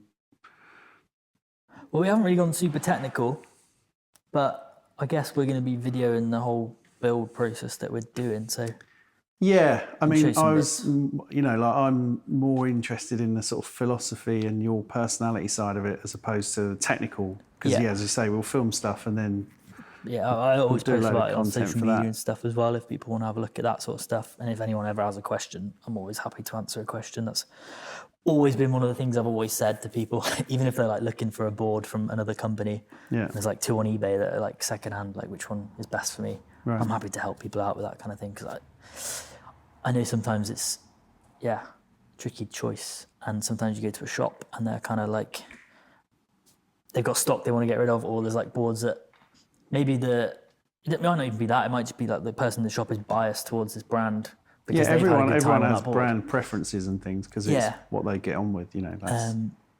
So yeah, I'm always happy to help with that sort of thing. I mean, I will project my bias onto you. Yeah. Buy one of my boards. No, no, but yeah, it's I just always like helping people out. Like on the snow camps, we get people who are looking to buy bindings and stuff like that, and I'll just give them my opinion, like what I think I like best. Yeah. If they want to use that, they want to use it, sort of thing. But yeah, what else we haven't covered? We've done the scootering, skiing, apprenticeship, running the business, season. I mean, if there's anything that you know, we obviously your sort of the workshop side of it of people coming in. I'm just trying to cover everything that want to put out into the world that people will be interested, so that they can come and, you know, employ your services, whether buying a board or, you know, a workshop or whatever. Yeah, so, well, I'll break down the business into like the core bits that we do, and I think we've covered most of them. So like we have our stock snowboard, which is like all the ones with my graphics on. They're standard price. We do the same price for all of the boards because we don't want people picking a board based on the price. Yeah, I'd rather people pick on what's right for them. Yeah. And then the next level of that is the custom side of things, where I always found like there was a lot of people snowboarding that would pick based on the graphic, and it was not always the right board for them, but they like the graphic. Yeah. Or vice versa, they'd pick the board that suits them, and actually it's not a graphic that's their taste. So that's why we've kind of done the custom stuff, is you can have it how you want it, and it's the right board for you. Yeah. And then the sort of sidebar to that is like we do a lot of business stuff. So recently I did some boards for Rizzler. We've done some boards for like different breweries, alcohol companies, quite a lot, because it's a nice way to advertise the alcohol. That seems to be like, that's always happened. Do you know what I mean? Like I've seen skiing and like snowboarding has like a boards, hand you know, in like hand. that. Yeah, but it feels like beer companies have always, you know, they've been always get some snowboards made. Yeah, and like they're cool brands as well. So you'd have a Guinness snowboard. You wouldn't have a Dettol snowboard, even though you probably buy more Dettol than you do. Well, I don't know, some people probably drink more Guinness and they use Dettol, I don't know. Yeah, so that side of it, they're cool brands, so they look good on a board, and a board is a really nice piece of art in itself. When you put your own art onto the art, it's really cool, and so it's a good way for brands to get out there. So we've done the most random one I came across was the Beatles put out something to do with Yellow Submarine or a reissue or something like that. And a friend that I knew when we just had a kid, I think he was part of our NCT group, and you won't know anything about that because you haven't got kids. But I'm just trying to explain how I knew this guy. Anyway, he said, "Is this worth anything?"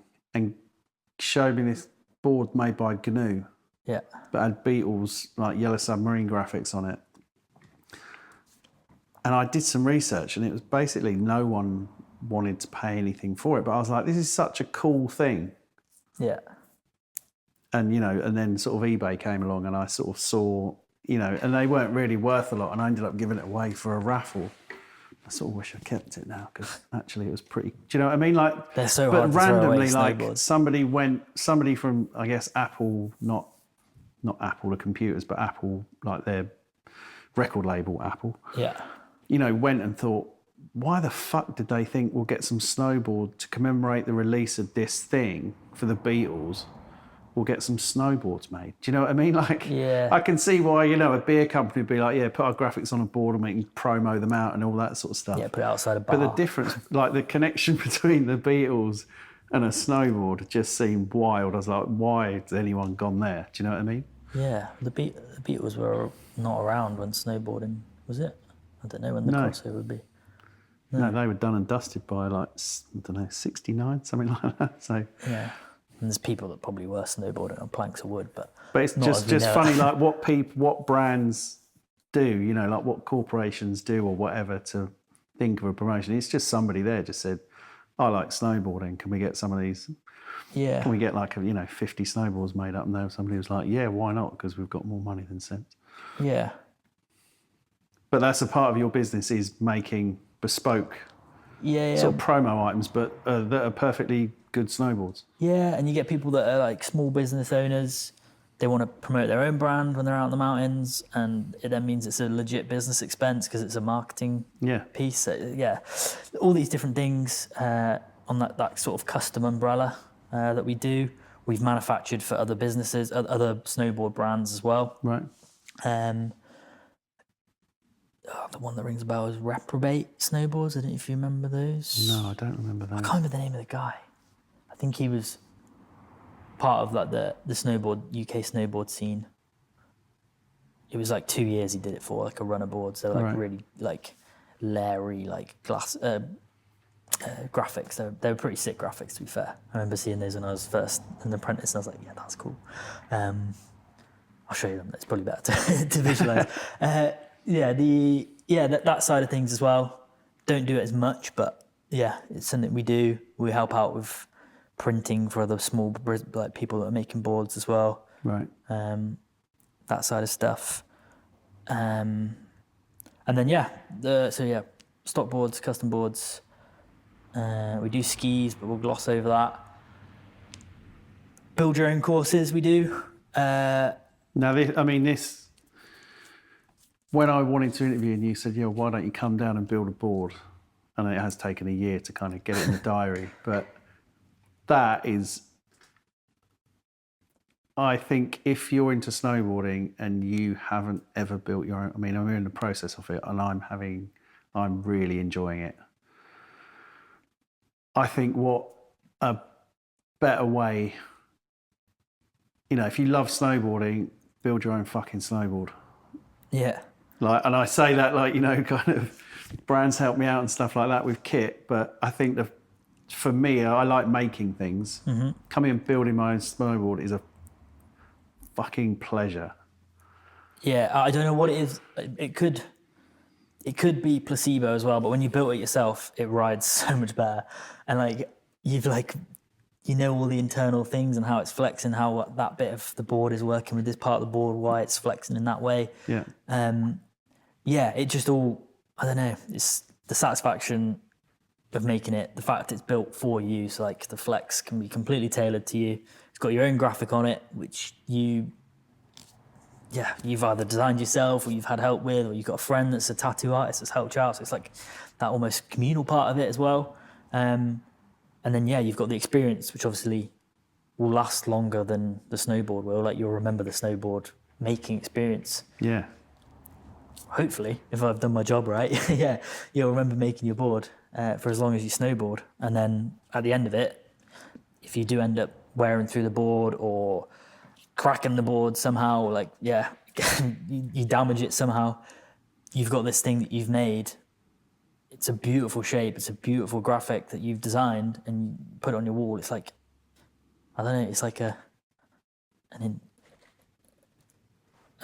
it called? What's the word I'm thinking of? A revolving gift that keeps sort of giving back sort of thing. Yeah. Every time you ride it, you remember you building it. And there's more than just the riding it. There's more fond memories attached to it. So even if, it's old and knackered and you hang it up on your wall, you'll still Yeah. It's not just the riding that comes with it. It's like what you've put into it that gives you back. Yeah. I mean, this probably sounds really rich from someone that does this all the time and makes his own boards all the time. It's like I'm trying to sell you it, but this is like from what I've heard from people that have done the course as well. It's like, yeah. And the people that have been on the course, I've seen them again at the Snowdome or something like that. They pop down one of the demo days we do, and they're like, "Yeah, I still love this board." Simon Pegg, we did a build your own course with him, and yeah, he gets given boards from Nitro and stuff, and every year he's still riding the one he made here, still wearing the hoodie that we gave it. It's like, I don't know, there's something about that board that obviously stands out to him. He built it. It's part of his trip. Yeah, Is to get that out. Yeah. The build your own course is very satisfying. It's one of my favorite parts as well because there's not many things I get to do that's like direct customer interference, if that makes sense. Like when I make a board, most of the time I ship it out. Occasionally I'll get a photo on Instagram tagged in, or like someone sending me a message like, "This is the best board I've ridden. This is like perfect." But yeah, the actual build your own course is the satisfaction when someone peels back the graphic, the protective film at the end. I'm waiting to see your face at the end when you do it. Man, I literally can't fucking wait. It's so satisfying, and to pass that satisfaction on again, it's part of that wanting to give what I do back to other people as well. It's like so it's a big part of money comes in and out. It doesn't. Yeah, I've never really been a money orientated person, but the whole satisfaction of it is very. It's cool. Like I don't think there's many people that can actually get that satisfaction out of what they do. So I'm lucky to be part of it. Okay, so I think that brings us kind of nicely to the standard last two questions, which are what does snowboarding mean to you? And then if someone hasn't been snowboarding for a while or has never been snowboarding, why should they either get back to it or start? What does snowboarding mean to me? It is, well, for me, it literally is everything. I appreciate that's quite a niche point of view. So it's a hard one. I've been thinking about this question. It's snowboarding is, it's more than a sport. It's like a full lifestyle of getting into it, struggling, getting past that struggle to the point where it then clicks with you. You're riding in the mountain, you're with great friends that are all there trying to progress and sort of outdo each other, and like you're constantly like doing this, like pushing towards a little bit further. The thing for snowboarding that stands out for me is like that progression, and I think everyone says it, is like a full escape from everything. Like I don't think about making snowboards when I'm snowboarding. I don't think about, is the business in a good place with money wise when I'm snowboarding. It's just like, I'm snowboarding, this is what I want to do, this is what I'm progressing at. But yeah, I mean, I feel like I'm waffling, but no, it's fine. You're I absolutely fine. I could waffle. It's like snowboarding is it is everything really. It's the only thing I want to do all the time. You can't, but like, if there was a teleport now to go to the mountains for the weekend, I'd be there. 4 foot up on the Malverns. Yeah, or if we had snow up on the Malverns. We do get snow on the Malverns occasionally, but snowboarding is obviously, for me, it's part of my life as well, with the manufacturing side of it, the business side of it. I mean, you're thinking about it a lot because you're doing it, you're involved in it all the time. Yeah. And every board I make, I'm like, I wish I could just ride that board for one go before the customer has it, sort of thing. Even if it's not my size, I'm like, it'd be cool just to go up. It's a community as well, really. Like the amount of people I've met through snowboarding and opportunities I've had, like spending 2 days in a factory with Simon Pegg, is like, it's crazy, really. Yeah, friends you meet, places you go. yeah, kind of goes into the next question, I guess, which is why you should do it. Is like for all of those things, like I don't know where else you can get this slow trickle of progression, this being in the beautiful place in the mountains, doing something that helps your fitness as well. Like it's good for you to snowboard, physically, mentally. You get to escape. You've got this constant like buzz of danger, which like kind of just like tickles a certain part of your brain. It's just like, I could really just mess this up at any moment. But you don't think about that. You're thinking about the next thing. So you forget about even the danger of it, which is magical, really.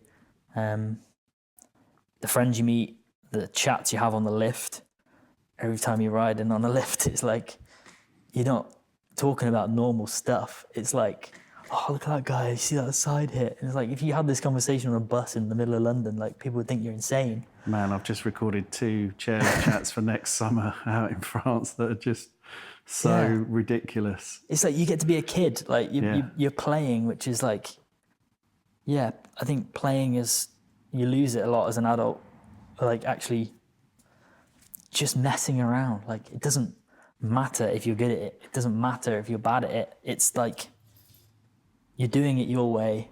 You're having fun. Other people are involved. It's, I don't know. It's really hard to describe because it is just so like magical in a way. Like it's just, like skiing was good. So if anyone out there is skiers and you're thinking about trying snowboarding. The only skiers we diss are Chris Moran. James Adlington's all right, isn't he, as well, the planks guy? I just interviewed him. He's all right. There's no a lovely guy. there. He was another guy from the trips from earlier. Sorry, going backtracking. But yeah, snowboarding, it's, if you haven't done it for a while, go out and do it again. If you're thinking it's too expensive, just, I don't know, find a way. Find a way to do it. Go to somewhere like Bulgaria, Slovakia. Italy's cheap. If you go at the end of spring, it's cheaper. You can do it pretty affordably. There's a guy on TikTok, Ski Weekender or something. I don't know if you've seen him. He skis, but he shows you how cheap you can do it. Like you can fly for 50 quid, rent for, it's more affordable than you're probably thinking. Just get out and try snowboarding. It's hard to start, but that's going to filter out the people that it's not for. So if you get past that point, it's for you. Like, just go and do it. It's good fun. There you go. Lewey Payne from Duke Snowboards. I hope you enjoyed that. There's kind of so much to talk about with this guy. I mean, when I met him, I still think he's really kind of young but I guess that's just because I'm getting older. But it's all he's been doing is building snowboards. And he's good at it. And and the fact that he opens his factory up to get you in and you can do a course where you build your own snowboard, as like Simon Pegg has done, I think that's utterly fascinating because he could just beaver away on his own.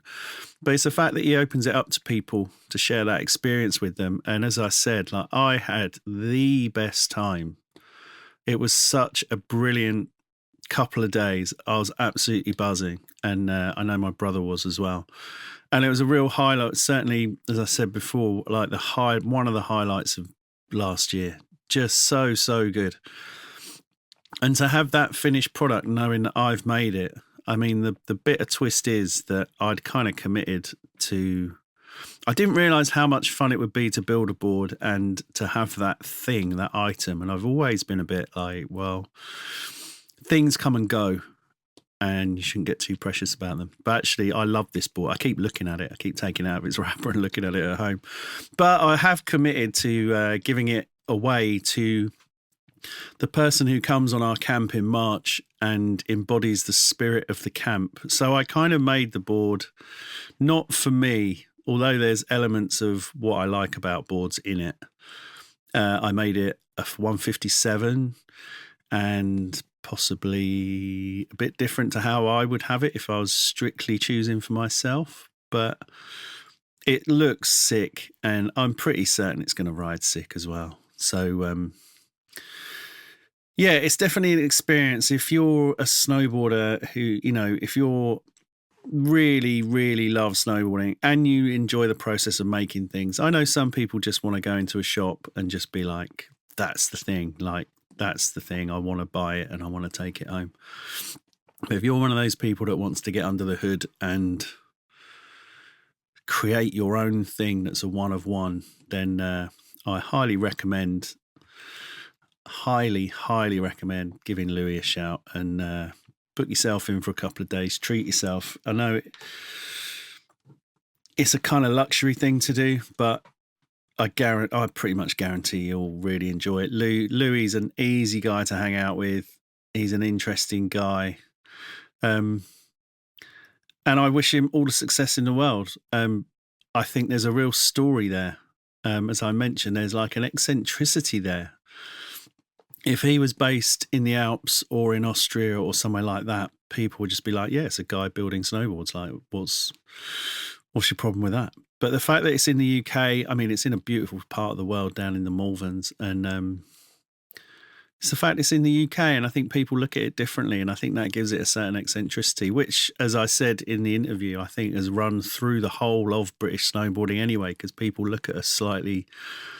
Well, they certainly did look at us slightly askew because we rode plastic hills and didn't have mountains, yet we sold tons of gear and, all the reasons why British snowboarding is British snowboarding, really, which is everything I love about British snowboarding. It's the eccentricity. It's the kind of family vibe of it. It's the fact that it is a bit of a... I saw a thing with Todd Richards saying that kind of snowboarding's given everything away. There's playoffs and it's called Snow League or whatever, and it's kind of given into the mainstream. And he said the backbone of snowboarding used to be the middle finger. And that really resonated with me. And I think kind of the tip of the middle finger might have been UK snowboarding. I've just thought of that and I'm quite pleased with it. So, yeah, I kind of... Louis sort of embodies everything I love about British snowboarding. We didn't talk about Acid Snow, which was like the first iteration of a homegrown snowboard brand. But I'm hoping to be speaking with Al Fleming, who started that brand up in Scotland. I think it must be late 80s. I've actually been to his house and seen one of the boards, and it's a snowboard. And I posted a picture of Eddie Spearing actually riding a Acid Snow on the Instagram, which you can go and check out. Thank You Snowboarding Podcast on Instagram. Yeah, like this kind of homegrown... There's a few people that pop up from time to time that just do something. And Louis one of those, and he follows in a fine tradition of Al Fleming and Gus Gillard, who we lost. So full power to you, Louis. I really thank you so much for having me and Dave down. It was, as I say, it was a highlight of last year. Just brilliant times. Go and do it if you can. All right. So what else is going on? I think it's a busy time out in the Alps. So if you're out there, if you're New Yearing it up, I hope the mountains aren't too busy. I saw skier Jim Adlington posted a thing that he'd climbed up to the Belvard above Val d'Isère early one morning to kind of get a few laps in before the crowds tear into the slopes. So it is obviously pretty busy out there, I'm imagining, but I hope the piece is good. I hope the riding is good. I hope you get some nice sunshine, as it's always nice to get sunshine in the middle of winter. But we have gone past the darkest day, so good times are coming. What's going on? Oh, it's obviously Olympic year as well. Tim and Ed Lee and Jenny Jones, all previous guests on the podcast, covering it for the BBC. So that will obviously be excellent. Excellent coverage done by snowboarders, so it'll be done properly. No sign of Graham Bell commentating on the half pipe. My brother will be pleased to see. Yeah, so there's going to be a lot of hype around snowboarding coming up. So we'll try and keep on top of that. But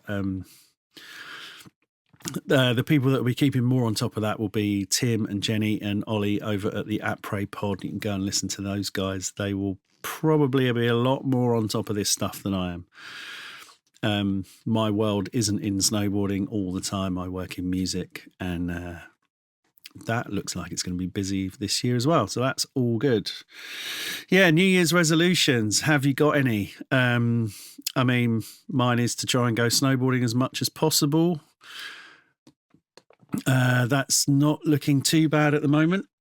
Obviously, we're running the camp in March. We do have some spaces left. Please do, if you are interested, get in touch for more information or to book a place.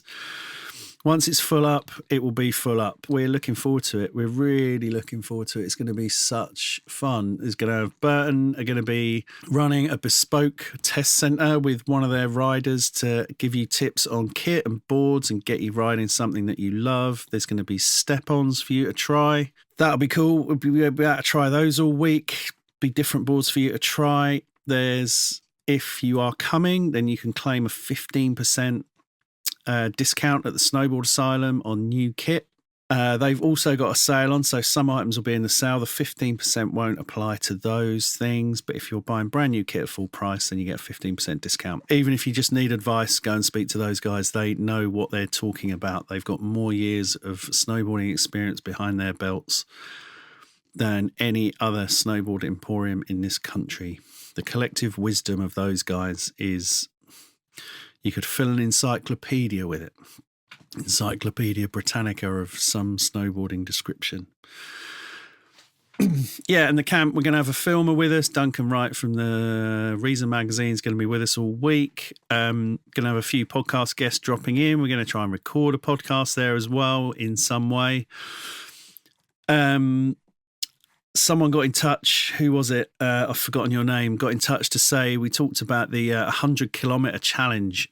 He said it's definitely doable, but it will make your legs ache. So we're going to try and do like a 100K day, and we'll give out some prizes to whoever manages it or whatever, however that works out. There's going to be a day of either off-piste riding with a guide or sort of technique coaching, so that you can feel as if your snowboarding is improving a bit. And the camp is for just enthusiastic snowboarders.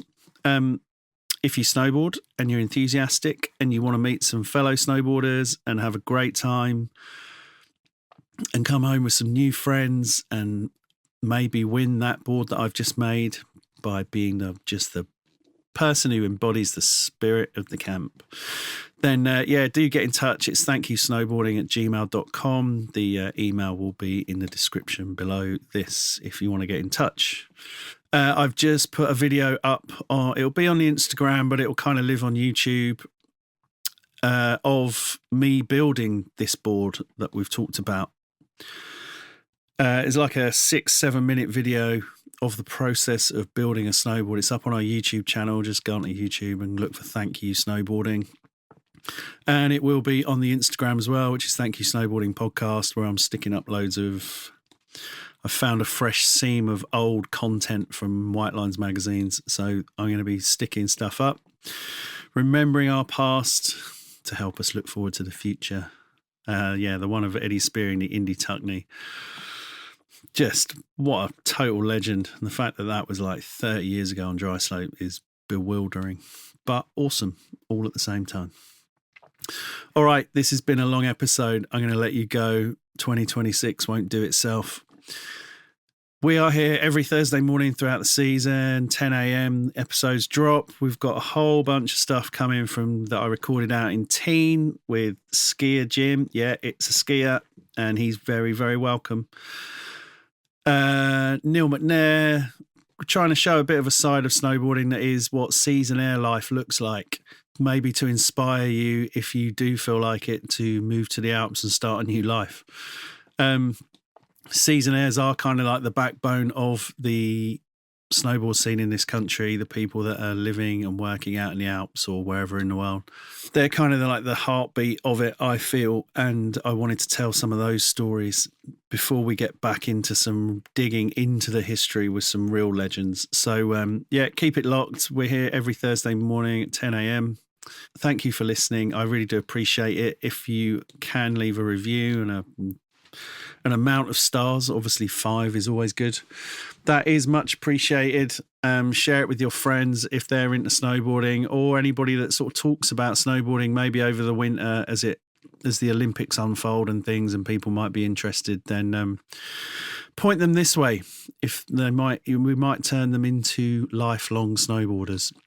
You never know. Anyway, that's it for now. Happy New Year, and we'll see you next week. As always, thank you, snowboarding. Peace.